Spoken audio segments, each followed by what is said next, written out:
Welcome to Marvelous Disney, the podcast that discusses the most recent doings at one of the more dynamic divisions of the Walt Disney Company, which is, of course, Marvel Entertainment. This is entertainment writer Jim Hill, and my co-host, the amazing Aaron Adams, and I are recording this week's episode on May 3rd, 2021. This week, this is not the only place you can hear Aaron. Mr. Adams, you recently made an appearance on the Hyperion Hub podcast, right? Episode 47, if I'm not mistaken. That's what they tell me. Okay. Did you enjoy your time with John and the guys, or? Yeah, no, they were a lovely group, and we had a very, very nice chat, and got to talk behind the scenes dirt a little bit. So if you ever want to know how sausage is made, we had an exhibition of that. I think you did Len and I proud, and it's more insight into your craft. So yeah, I definitely recommend head on over and check out Hyperion Hub. Anyway, it's been a big news week, folks. Lots of stuff to cover on today's show, so we're going to get right to it. The news portion of today's show is brought to you by Storybook Destination, trusted travel partner of the Jim Hill Media Podcast Network. For a worry-free travel experience, please book online at StorybookDestinations.com. So, this morning, 9 a.m. East Coast time, the Phase 4 trailer for the MCU dropped. This trailer, there was a lot to unpack, don't you think? Yeah, the first half was all a walk down memory lane, so I wasn't as rabid about that. It was like, yeah, it's nice to look back, but I was there for that. Then they got into the new stuff, and I was excited just to see the Eternals in motion. Yes. Even for just a second, yeah. And to look around online, and already people are just saying, we got two pieces of dialogue. We got, when you love something, you fight for it, and we're the ones who changed everything. And that's also that second line where it's just like, X-Men? What? X-Men? Hello? Anybody? Did they say X-Men? Did I hear X-Men? Squirrel? Woof. And the other thing again, and this is what I love about Marvel fans, is I guess there's one quick shot of them standing outside in front of an arch, and someone was able to extrapolate from that image. It's like, ooh, that's the city of Babylon. They're really leaning into the thousands and thousands of years of history. What did you think of with them using Stan's voice, to sort of ground the piece? I think it's very appropriate because they had used Stan as a cameo in every single movie up until his passing. And even then after his passing made that wonderful opening title card sequence for that final movie that he would be able to appear in with the cameo. So if you're going to look back, it only makes sense to use Stan the Man, who is sadly passed. But I mean, it's like you're honoring that legacy one last time, because we know going forward we're not going to get any more of those quick glimpses and cameos and funny little moments with them. So yeah, put the bow on it, wrap it up, let it be at rest, at peace, before we move on with exciting, shining new Phase 4. Having covered the Walt Disney Company for 35 plus years at this point, once I was listening to Stan there, it's like, oh, they're pulling the Walt number. Somebody clearly went back through as much Stan audio as they could find and came up with a wonderful piece of audio. It's got a great message. That man next to you, he's your brother, that sort of thing.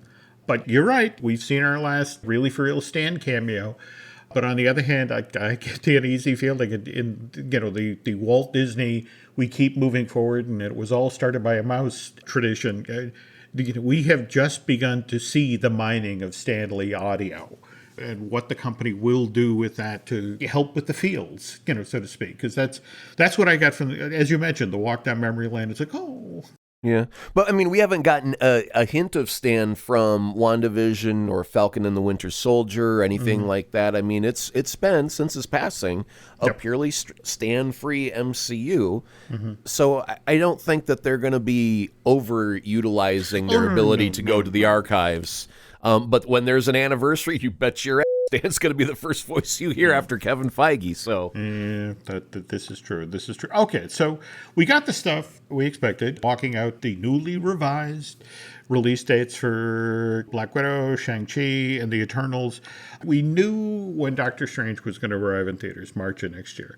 Likewise, Thor, Love and Thunder. And can you share your news? yes, at slashfilm.com, they had a little mini article that had basically stated that Thor Love and Thunder is going to be using some of the same technology that was used in The Mandalorian when they go into the volume.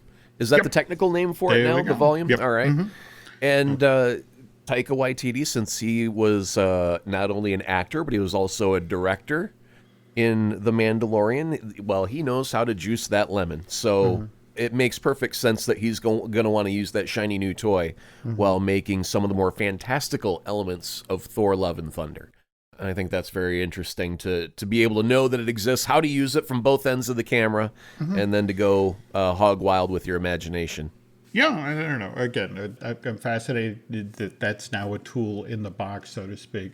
In other Thor Love and Thunder related news, did you see where we finally found out what character Russell Crowe is supposedly playing in this movie? Was he playing Zeus? Yes. Yeah. And again, what was interesting is that, Marvel fans online were speculating that this would open the door for bringing in the Marvel version of Hercules. Right. I know you've read a lot of the books over the years. What's your knowledge of Marvel's take on Zeus? I don't like it. I mean, yeah. Wow. Yeah, sum that up. For your Ren and Stimpy fans out there, that was a great Mr. Horse impression. No, sir, don't like it. Not one bit. Okay, cool. So here's the thing. It was, and I should have the exact same problem with Thor, but it's different. Okay. I was introduced to Thor by the comic book version because I was reading comics at a really, really young age. And so Thor to me was a comic book character first. And then I ended up realizing through history classes and mythology that it was a fictional god that was worshipped back in ye olden day. But Zeus, I learned about beforehand. I want to say when that have been Clash of the Titans era. Sounds about right. Yeah. So like when I had a Zeus in mind, it was with a mechanical owl helping guide the way. Well, that's if we're talking about the same movie, that the Ray Harryhausen thing. That's Laurence Olivier, and to be honest, that is from his how big is the check period? Sure, it's just sort of like, yeah, sure. All but right, when you're 4 or 5 years of age at that point, you're not all that critical on how the acting is. He could phone it in. I wouldn't have known the difference at that age. But when I did find out that Zeus was in the comics, I'm like, well, that's stupid.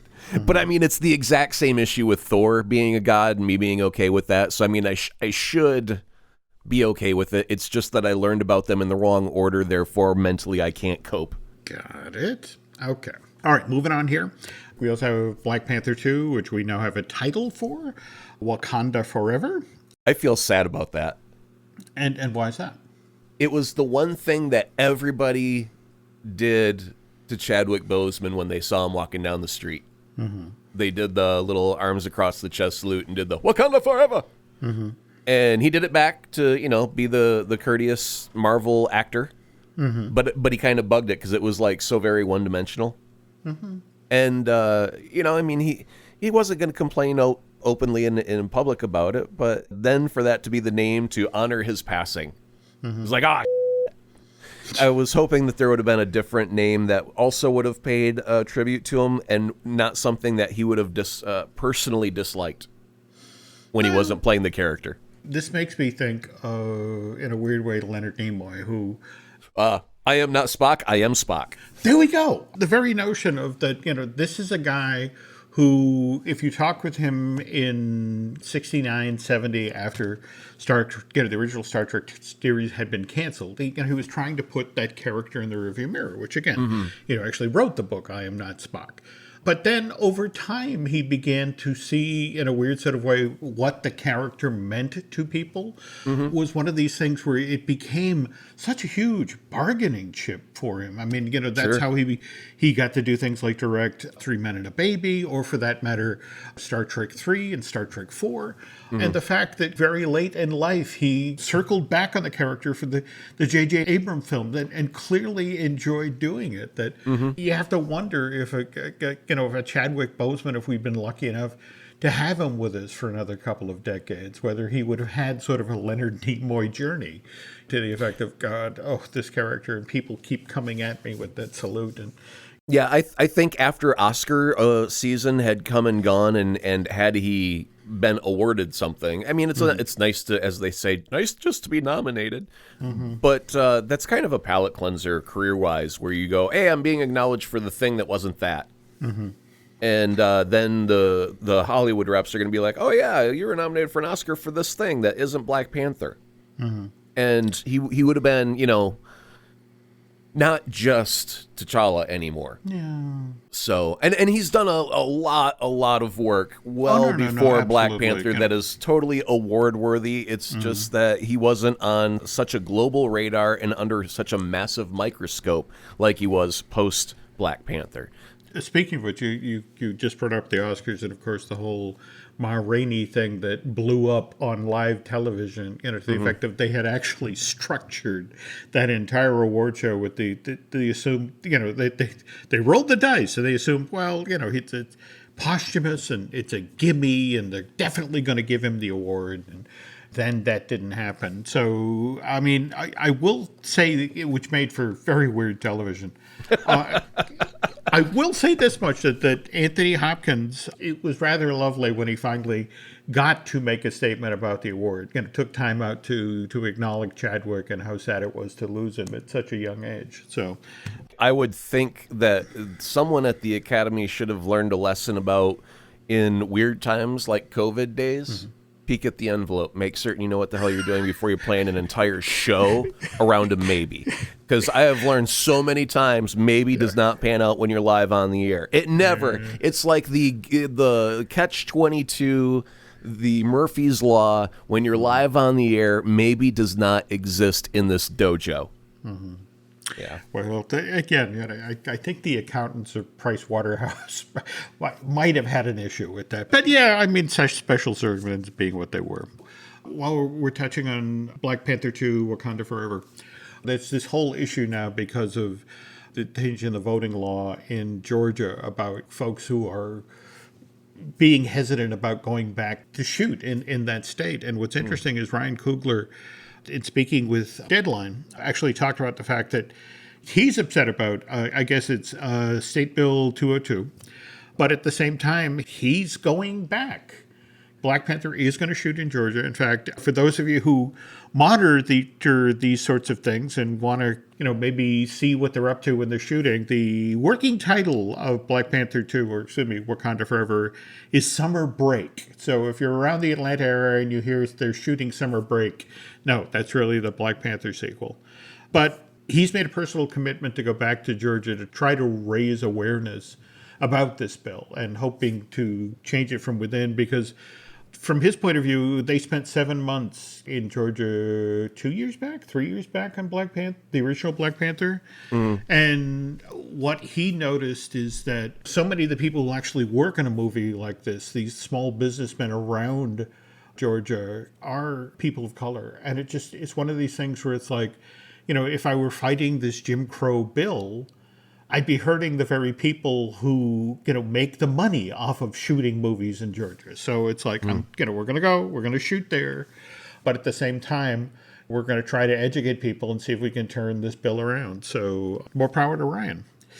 Let's see. We're still working our way through the list here. So we have November of next year. What had previously been known as Captain Marvel 2 is now The Marvels. And what's your take on that title?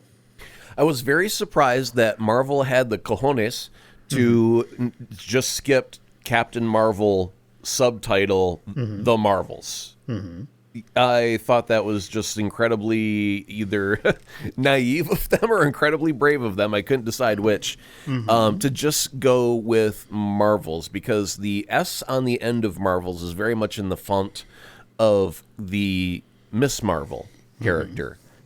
And also we got Monica Rambeau, who's got her new marvelous powers. And you've got Captain Marvel herself, who is presumably the headline star of the show.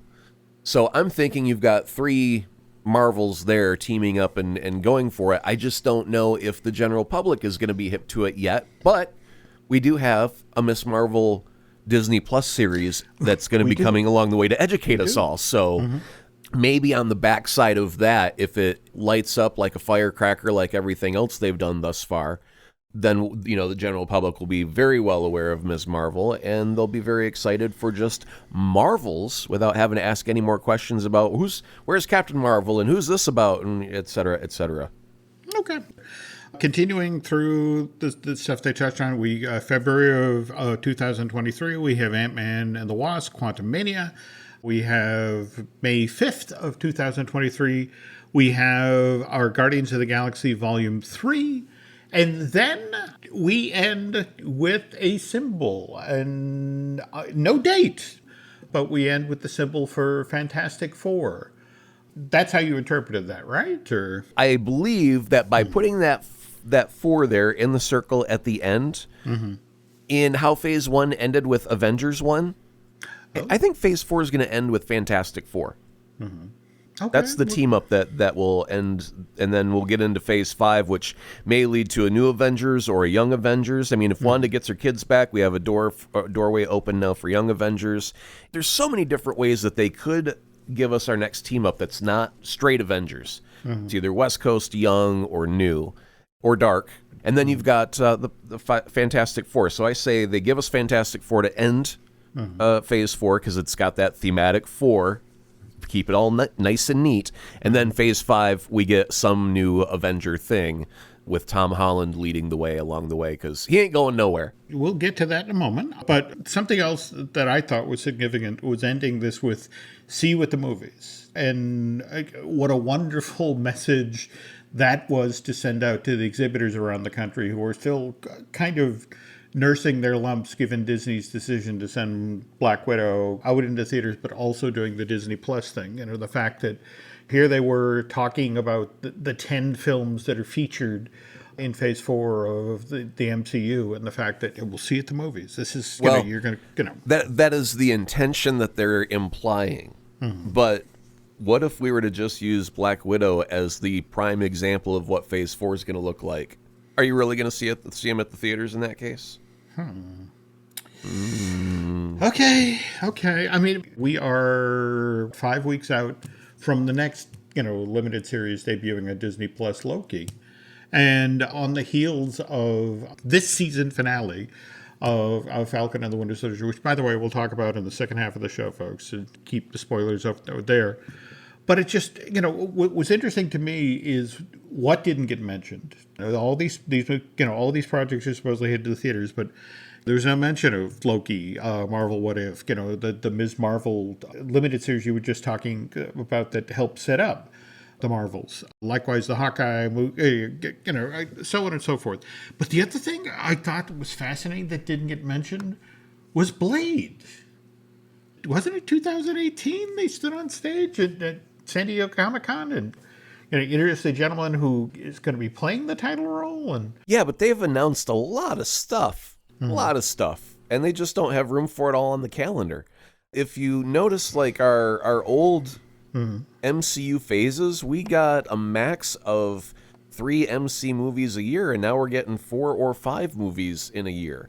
They did include Spider-Man No Way Home, but we didn't get any mention of Venom Let There Be Carnage or Morbius, or for that matter, Spider-Man Into the Spider-Verse 2, which for me is fascinating given the Sony deal that got announced just last week. And basically what Disney did is they cut a deal with Sony Pictures, which will bring all of these Spider-Man movies that Sony is working on, and this is everything they're doing from 2022 through 2026. plus some older library titles. But the idea is that first is the theatrical release, then there's the Blu-ray DVD. Then Netflix will have the rights to these films for 18 months. And once that 18-month period is over, these titles can then go and live on Disney Plus, can also be shown on ABC, Freeform, and Hulu. But when they finish their life, this now means that all of the Spider-Man movies, everything that the Marvel fans have wanted, all of the Spider-Man movies, plus all the new stuff, plus the Spider-Verse stuff, it's all going to be on Disney Plus. All of the Marvel in one place. I want to point out that it was Drew Taylor, the gentleman I do fine-tuning with, who pointed out this virtually guarantees going forward that I guess there had been discussion about how No Way Home was possibly going to be Tom Holland's last Spider-Man film, and this deal kind of blows that right out of the water, especially now that they have this business relationship going forward with Disney Plus, that I would imagine the conversations to keep Tom on staff, on salary, is going to continue to go forward from there. Word of warning to Tom is once they start switching out the blue and black ink pens for little pricks on the finger and signing in blood, dude, don't do it. Don't do it. They've got something hinky. You don't know about how it's going to work. Have you ever seen the monkey paw? It's very similar to the monkey paw. You make a wish, it comes true, but there's something kind of hinky that makes it all go sideways, and then you've got to give the monkey paw to someone else. All right, follow that advice. In other news, sadly, this past weekend, we lost a legendary comic book draftsman, John Paul Leon. He passed away this past Sunday, May 2nd, at the age of 49 due to cancer. And this is a guy who started his career at Dark Horse, working on their RoboCop comic series, but eventually ended up over at Marvel working with Alex Ross on the Earth X series, and also partnered with Peter Milligan on Marvel's Further Adventures of Cyclops and Phoenix, and then went on to head over to DC and did a stint there. In fact, just recently was working on their Batman Creature of the Night series. And I'm sorry, 49 is just too young an age to lose anyone, let alone a huge talent bank like John. And our heartfelt condolences go out to the Leon family.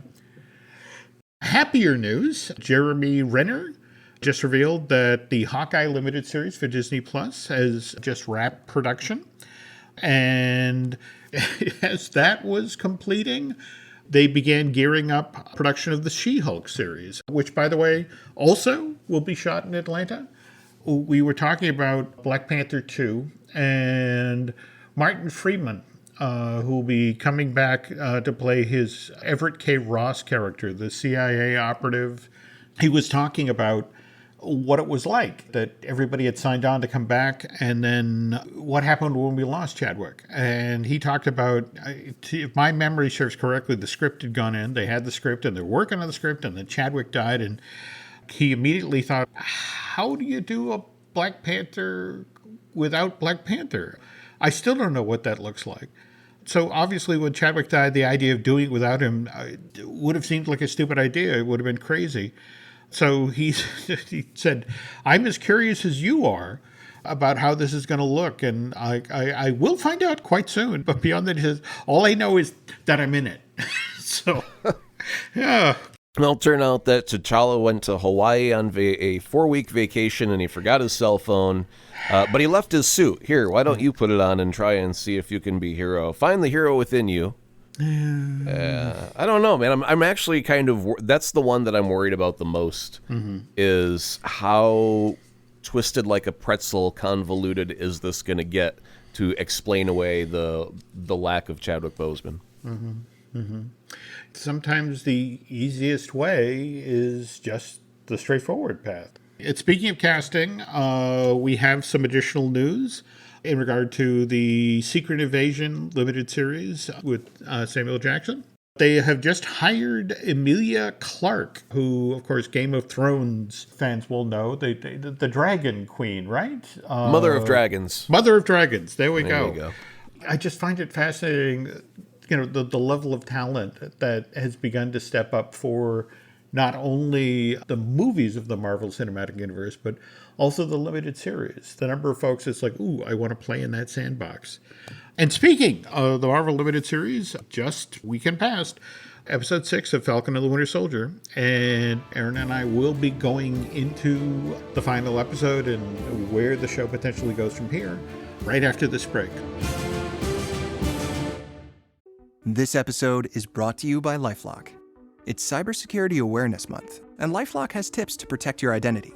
Use strong passwords, set up multi-factor authentication, report phishing, and update the software on your devices. And for comprehensive identity protection, let LifeLock alert you to suspicious uses of your personal information. LifeLock also fixes identity theft, guaranteed or your money back. Stay smart, safe, and protected with a 30-day free trial at LifeLock.com/podcast. Terms apply. This podcast is brought to you by Carvana. Carvana lets you buy your next car on your terms. Explore a massive inventory online, filter for what matters, and find your perfect match. Then choose delivery to your home or pick it up at one of Carvana's iconic car vending machines. Every car also comes with a 7-day money-back guarantee, so you can make sure it's the right fit. Buy your car on Carvana. Delivery or pickup fees may apply. Limitations and exclusions may apply. See our 7-day return policy at Carvana.com. Carvana. This episode is brought to you by Battlefield 6. Battlefield 6 is the ultimate all-out warfare experience. Rip through the skies in aerial dogfights. Demolish your surroundings for a strategic advantage. Harness complete control over every action and movement using the kinesthetic combat system. Drop into multiplayer with your squad, or fight furiously as a member of the Dagger 1-3 squad in a gritty, adrenaline-fueled single-player campaign where you'll defend a world on the edge of collapse. You were talking Marvel television. I am really looking forward to the MODOK series on Hulu that's going to be dropping later this month.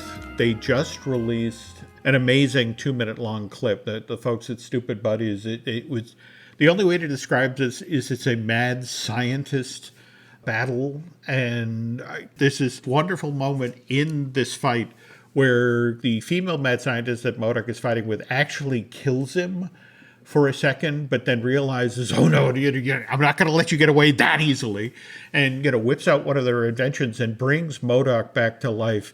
And as MODOK comes back to life, it's like, wow, all of the religions are wrong.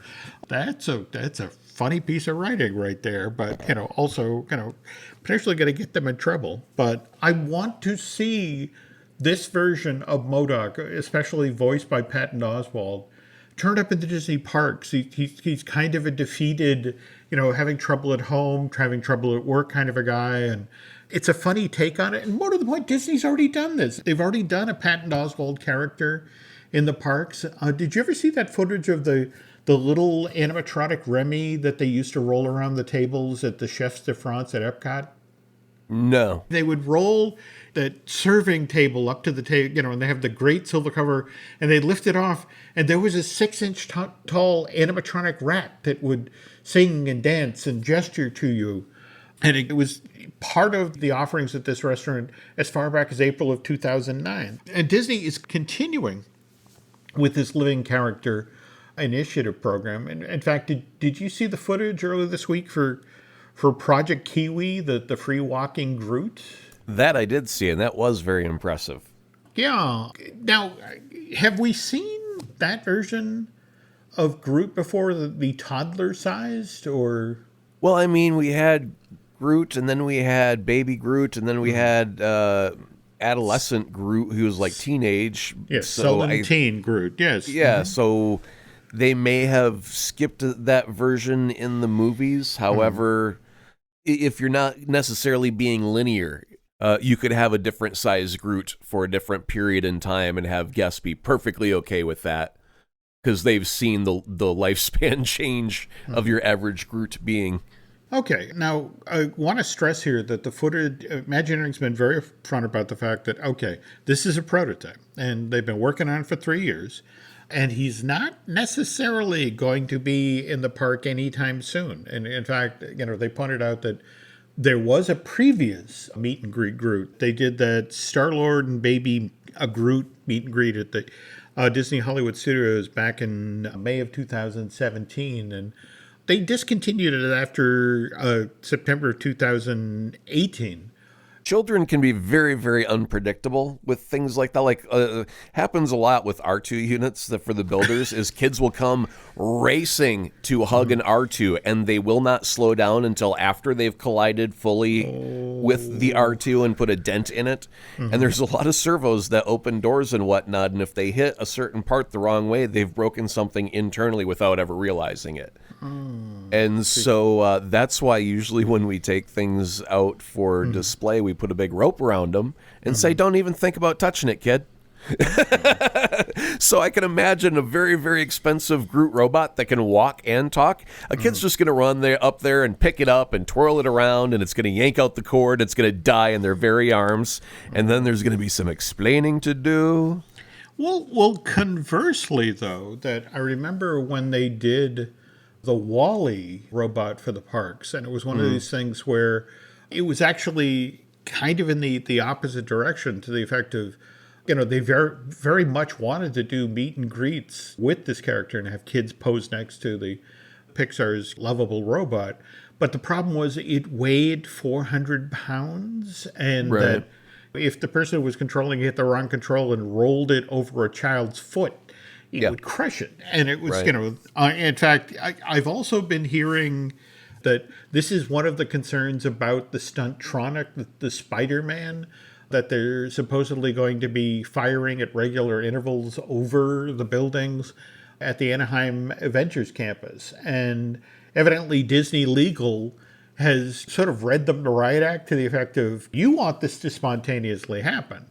Well, that's not going to happen. Whenever the area he's flying over, you're going to have cast members clear it out. As if a train were coming through and put down a barricade on each side of the road so they could create a clear path for... Yeah, and for the Imagineers, this kind of defeats the purpose of what they wanted to do. They wanted you to be in the Avengers campus and just see, just all right, corner. I've got the answer for you, engineers. You can start writing the check. Get your pens. Take out the checkbook. Get ready. Here's your $1 million idea. So if you've got like a city backdrop, as you do, and you're not just flinging Spider-Man willy-nilly anywhere in the park, you create a small tunnel, and the tunnel that you're creating is posed to look like a bridge, like between Manhattan and, say, one of the other boroughs. And the bridge is actually a net that catches a malfunctioning Spider-Man. But underneath it looks like a bridge that you're walking through from above. It's a net that catches Spider-Man. Voila! The people can keep moving. You never have to stop them. Fling Spidey all you want. Interesting. Okay. By the way, again, we were talking about the Anaheim version of the Avengers Campus, which is still on track to open June 4th of this year. Imagineer Lee Morgan Richardson just posted something interesting on Twitter. He was part of the team that, you have to remember that, they had done the changeover of the Twilight Zone Tower of Terror for California Adventure and changed it into the Guardians of the Galaxy Mission Breakout ride. And you have Tanelier Tivan's traveling collection. And the fact that you have this giant fortress that traveled through space and landed at DCA. And initially, I guess there was just some discussion of between the rockets that powered this thing and the weight of the building. What the Imagineers had originally wanted to do was have the ground around the Tivan collection disrupted, have the tarmac cracked or bubbled up or that sort of thing. There's one thing about authenticity. There's another thing about the fact that you have folks in wheelchairs or people in ECVs. And if you do disrupted ground, that makes it difficult for those folks to travel around the park. Grandma's stuck in a rut. No, literally. Come on. She's stuck in a rut. Help her out. Lift Grandma. But they came up with a kind of an elegant fix for this. And, the fact that they wanted to show that when this giant piece of, alien technology had, settled down in Anaheim, it did have an impact on the ground. And what they decided to do is that Jack Kirby had this thing he would do whenever a character did something extraordinary. And are you familiar with the Kirby crackle? Is that just drawing some lines around it? Yes. So what they did, they took the pavement around the building and have done this multicolored treatment that replicates the Kirby crackle. So, as you're walking up and, your eyes drawn to the ground and it's like, okay, I'm entering a kind of a weird space. Kirby was a personal hero of Richardson, and he just talked about, I was lucky to be part of the team that did this project, and it folded into my love of the comics. And so to be able to add this splash of color to the land meant so much to him. He also put it out, and there's not a single intentional hidden Mickey in this whole thing. So that means that there could be a unintentional hidden Mickey? I do not know what that means. So now you have this attraction, Guardians of the Galaxy Mission Breakout, that was already in place when they began the construction of the Anaheim version of the Adventures Campus. It always becomes this weird dance of trying to make it look like the Avengers Campus has always been here, and that there's a natural flow from, say, Guardians of the Galaxy Mission Breakout into Avengers. And so one of the ways they're doing this is they're putting in a tentative on the collector's food cart. What's kind of interesting there is they're going to serve, for lack of a better term, flattened churros, basically large cookies, but they're all in the colors of the Infinity Stone. A good joke for the collector's food cart? Which it would be? You walk up and say, "Give me one of everything." Okay, all right, yes, that's... I want to hear from the first person who does that. That's a fun bit. The folks in the Disney Flavor Lab, because again, this is supposed to be serving snacks from another world, so they're doing things like everything looks like something other than it is. Like, for example, they're serving the Cosmic Cream Orb, which is actually a cream puff, but when you bite into it, it's a rich purple, and inside is a whipped raspberry cheesecake mousse. But bearing the needle in the exact opposite direction, once you actually walk into the Avengers Campus, now mind you, supposedly this won't be ready for opening day, but shortly thereafter, the Shawarma Palace will be open. Just like at the end of the original Avengers back in 2012, if you're weary from your day of wandering around Disneyland and California Adventure and just go someplace and eat something quietly, the idea is that the Avengers so enjoyed the shawarma place that they discovered in New York, they persuaded this guy to open a second store on the West Coast. There's going to be a chicken shawarma wrap called New York's Tastiest, and then they're going to have what's known as the Impossible Victory Falafel. The one place I know you're going to be excited about, Aaron, when we get you out there, is the Pym Test Kitchen, where the entire gimmick of this restaurant is they've set up the Hank Pym's quantum tunnel, only they're running items of food through it. So they're going to serve, for example, a pretzel that basically feeds 6. This is effectively stunt food. One of the things they sell there is going to be the not-so-little chicken sandwich, and the gimmick of this is it's a normal-sized bun, but it's a chicken fillet that's nearly a foot in size. For my friends in mid-Michigan, this is Tony's in Birch Run, where you order bacon, and it's a literal pound of bacon that shows up at the table, and you look at them going, "Are you joking? There's no way that any human can eat a pound of bacon." They go, "Well, you ordered it, now you deal with it." Yeah. And then they walk away. So yeah, make sure that you bring everybody that you know. Well, no, that's it exactly. That for example, they're going to be doing a... I can imagine, if with a pretzel that big, instead of salting it, they should just give everybody a salt lick. And you take a big old bite of pretzel, and then you lick the salt lick. And that's...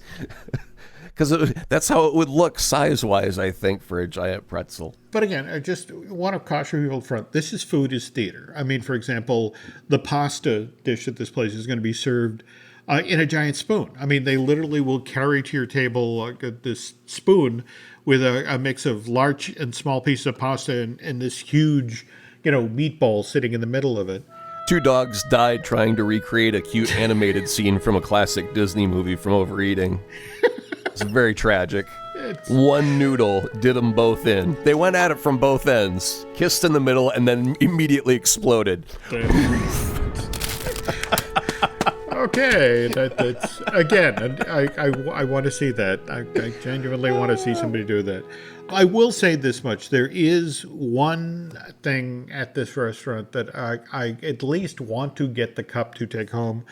Do you remember Pingo Doce soda from the Incredible Hulk movie, the 2008? With Oh yeah, Ed that Norton? Stan's blood droplet, or no, it was Bruce's blood droplet that got into the soda that Stan drank that alerted everybody to where the Hulk was hiding out at. There we go. All right, they have invented a Pink Doce soda. That, and mind you, it's supposed to taste kind of Spritey. With a hint of Hulk blood. Well, there you go. Just a dollop. But no, that for me, why this is going to be worth seeking out is that if you order the Pink Doce soda, that they're going to sell an oversized soda can that you can take home as a souvenir. Is it going to be hard to travel with on a plane like the Coke cans were from Batu again that looked like it was because they looked like fake grenades, fictional grenades. But it was also because it was carbonated under pressure and in flight with the altitude change. They had to be opened and poured out so then they could be taken on the plane. So same thing here, probably? Don't know. The way this has been described is this is a souvenir cup that looks like a soda can.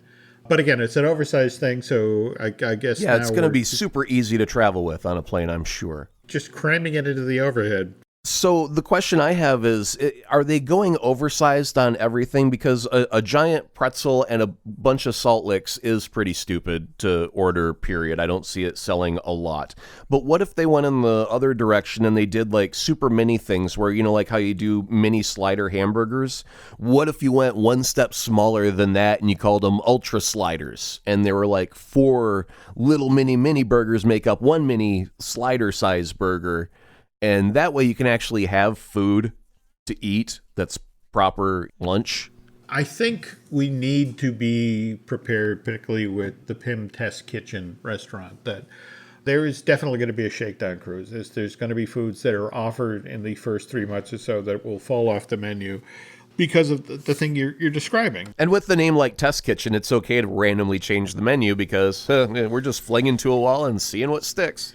2 things I do want to bring up that just seem fun to me. Like, for example, when you go in and sit down at the bar snacks will be served to you in Petri dishes.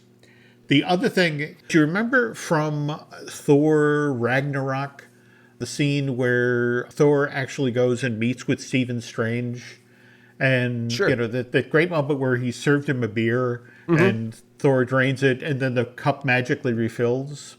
Evidently, for the Pim Test Kitchen, they've set up the bar in such a way that it's called a reverse draft system. Oh, these are so cool where you set the cup down and it fills from the bottom. There we go. Yeah, all right. So slick. That's the thing. You get to have your Thor Ragnarok moment. You get to watch the cup magically fill from the bottom. So I talked with folks who went to the media event when Disney was trotting out these foods to the press. And, for example, there were people who just got angry at the not-so-little chicken sandwich. It's like, well, how am I supposed to eat that? And it's like, well, no, it's supposed to be fun. You're supposed to break out this is supposed to arrive at the table, and there's supposed to be you and 3 or 4 friends, and you're supposed and to a lot of confusion. Yeah, and it just... I think that's a thing. I think, there's a lot of stuff. And again, you're right. The Test Kitchen name in a lot of ways is going to help them because I think first 6 months or so, we're going to see a lot of changes here, a lot of food being introduced. And then Disney realized that, that this is being wasteful or people don't know what to do with it. And the menu will get changed at that point. But like I said, that's opening June 4th of this year, and in the weeks ahead, Aaron and I will talk further about some of the other stuff, that's coming up for the Anaheim version of the Avengers Campus. But before we do that, Aaron and I are about to talk in depth about the 6th episode of what looks to be the first season of Falcon and the Winter Soldier, or I guess what was the title card said at the end of the episode? Now it's Captain America and the Winter Soldier? It's the exact same as the movie that started it all. Hollywood Reporter had an interview just this past week where they were talking with the showrunner, and he said, we did have a different title card for the end of the show for a while, and it was supposed to read Captain America and the White Wolf, to sort of put, the notion that, Bucky's worked through his issues as the Winter Soldier, and he's embraced the name that he was given, when he was in Wakanda.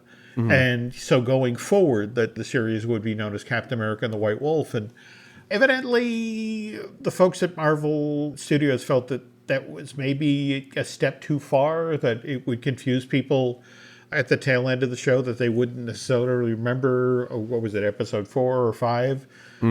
He gets addressed as White Wolf, or he talks with Sam about, no, it's White Wolf. But beyond that, what did you think of episode 6? For the whole series overall, I thought it was just fantastic. I think everything was great. Congratulations to Hoodlum's mom for sussing out who the real power broker was from the get-go. Mm-hmm. So, yeah, 3 more Marvelous Disney Cool Points awarded to her for that.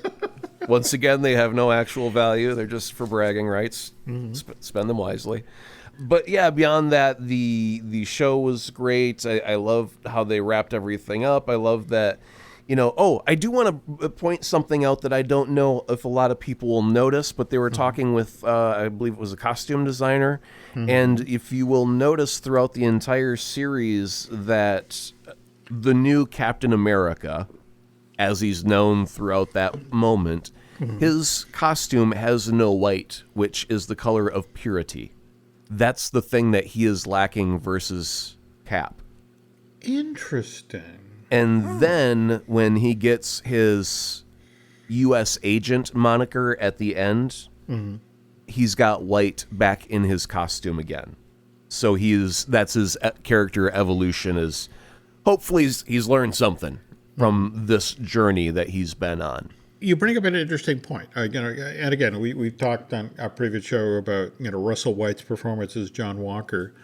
And did his redemption feel rushed to you? I mean, yes, he did the right thing in the heat of battle, which obviously he hadn't done in a previous part of this limited series. Did it feel earned to you, or? I would rather believe that he is in a morally gray area. Okay. And if you want to put it in Dungeons and Dragons terms, he is not strictly lawfully good or lawfully evil. He's more of a chaotic good, which can swing depending on the mood, right? Mm-hmm. He's aiming for good, but sometimes chaotic happens and he ends up doing the bad thing and rolls the die and hits hard, and it's like, damn it, why did you have to do that? He's like, hey, I'm chaotic good, man. That's how I roll. I like that there's a complexity to a character. He's not just a bad guy, written to be the bad guy. He's a character who believes throughout the story that he's doing the right steps to get the job that he's been tasked to do done.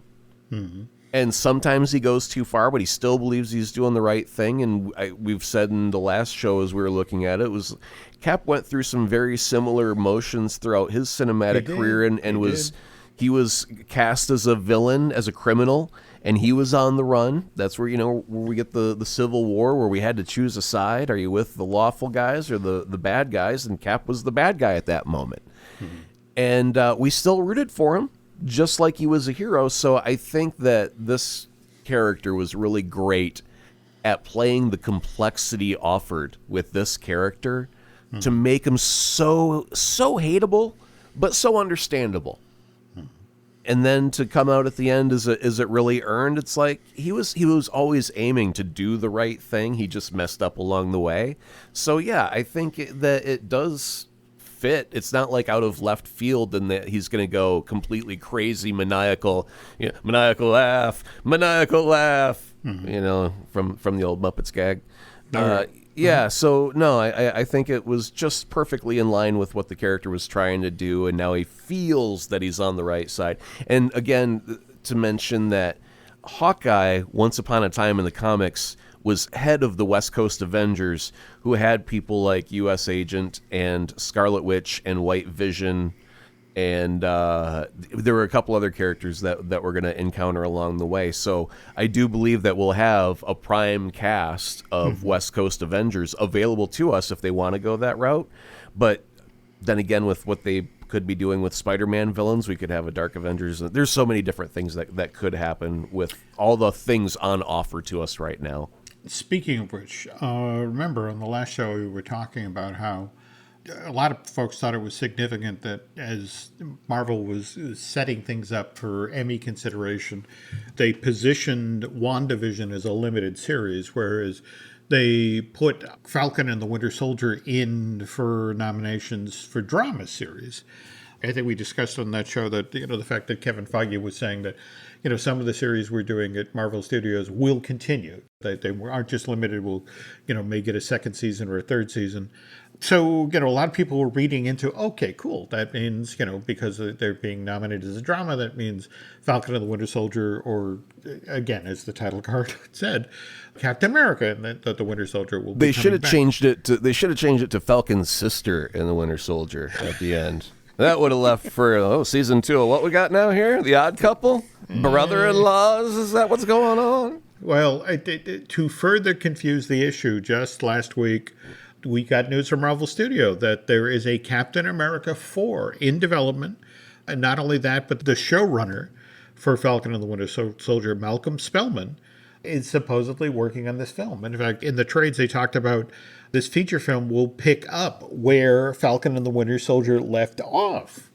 And it's just sort of like, okay, so what does that mean? I guess to sort of circle back to what you were saying about the Marvels and the fact that we have our Ms. Marvel series that where we get introduced to, that character, and then she steps into the Marvels along with Brie Larson's, Captain Marvel, and Teyonah Parris's Monica Rambeau. But don't get me wrong, I'm not complaining, especially after today where we got, 10 new Marvel Cinematic Universe films teased, and not a one of them is Captain America. So I guess this has to be Phase 5? Yeah, I mean, it's so far down the road. I mean, like I said, their schedule is booked. They don't have any need or reason to go and do any more than what they've already got scheduled. So it's got to be put at the end of the list. And there's so many other things on the agenda that are also, oh boy, wouldn't it be great if we could do this? I did read an article from IO9 that I thought was rather interesting perspective on the beginning and ending of this. Okay. That really, our characters are not in very much different position than when we started.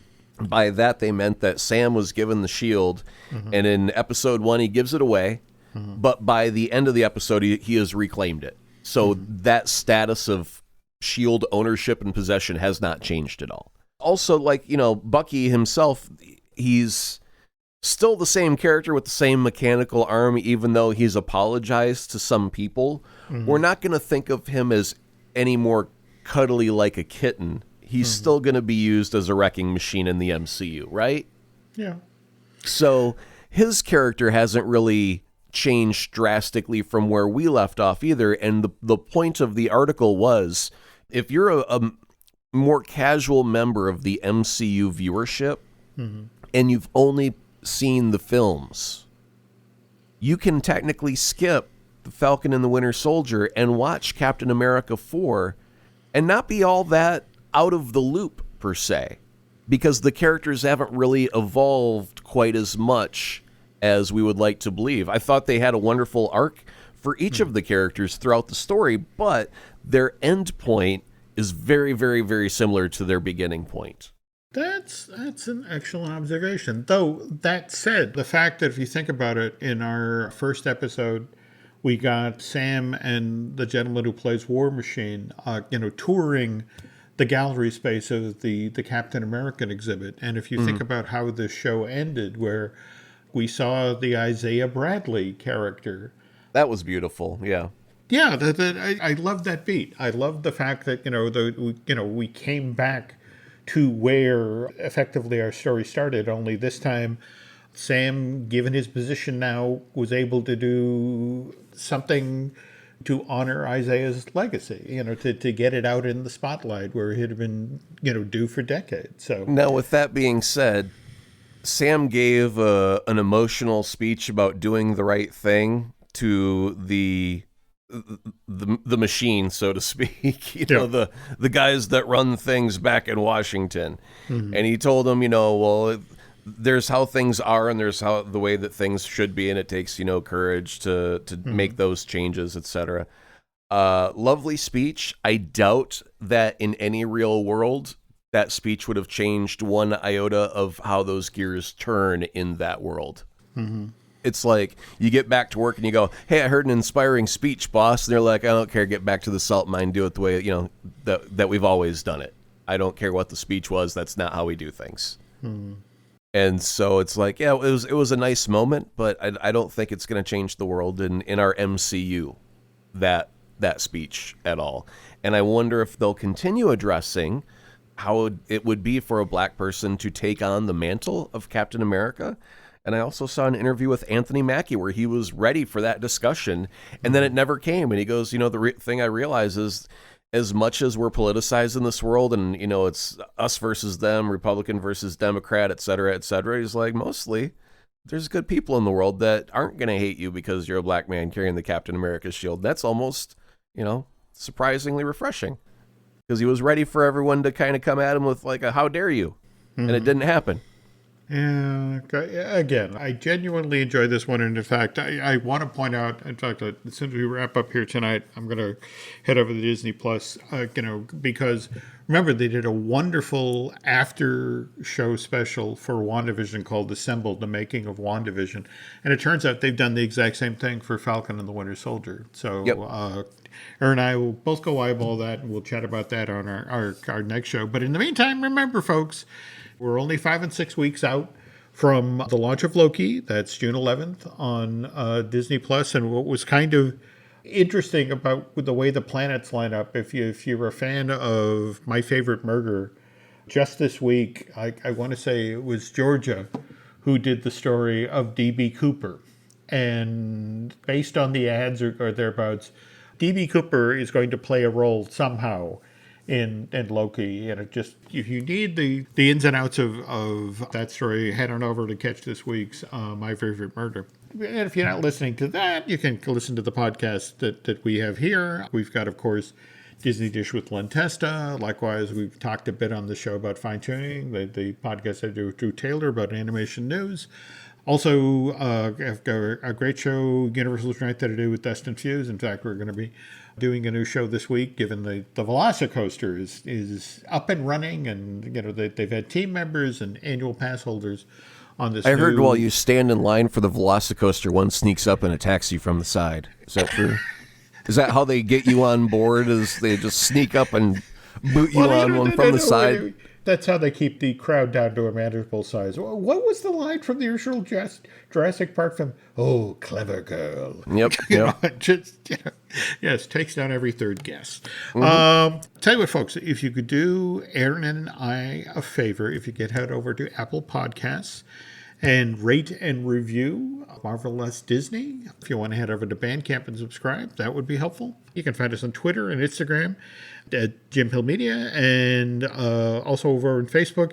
Again, that's Jim Hill Media News, and Anna and I will be back soon.